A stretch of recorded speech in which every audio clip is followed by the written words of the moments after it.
What family secret did you find out that changed everything? Growing up, it was hard not to notice the gruesome scars covering my dad's body, but he would never tell us how he got them.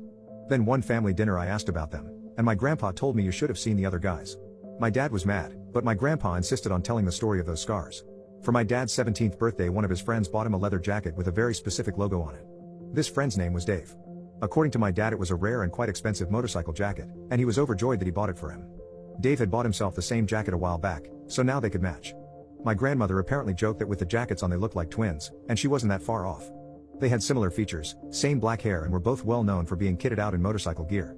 A few days after my dad's birthday, he was leaving work as a bartender in the town center at around 10 p.m. As he was getting close to where his bike was parked, a gang of 5 men approached him from behind.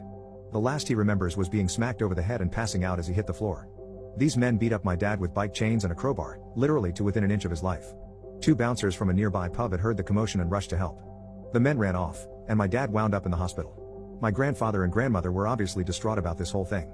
The first thought on my grandfather's mind was if my dad would survive, but when my father was discharged from the hospital, he took matters into his own hands. My grandfather was not someone you wanted to mess with. He was a lifelong boxer and a career military man. He enlisted in World War II around 1944 when he was 17, and stayed in the military until the late 1950s. He retired after my dad was born and had worked as an engineer since. Now this guy was a certified badass, even in his 50s. The last thing he would ever do is watch his family get hurt and not retaliate. The first thing my grandfather did was call every ex-military buddy, bouncer, and landlord that he knew. In my town, word traveled fast, so it wasn't long before he had the names and addresses of the 5 men who had attacked my dad. Apparently these guys had been bragging about beating up a defenseless man from behind. They were career criminals with violent reputations. My grandfather didn't give a damn who they were. My grandfather then called up a few of the most dangerous, hardened guys he knew from the service. He explained to them what had happened, and they were more than happy to help. I remember my dad explaining it like it was a special ops mission, and since most of the task force were ex-military, it may as well have been. That night, they stormed the homes of the gang members and beat them to a pulp. All 5 guys ended up bloodied, with broken bones, shattered teeth, and the requirement to be fed from a tube by the end of the night.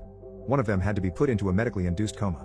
Of course, the police interviewed all of them in hospital when they sufficiently recovered, but they barely talked.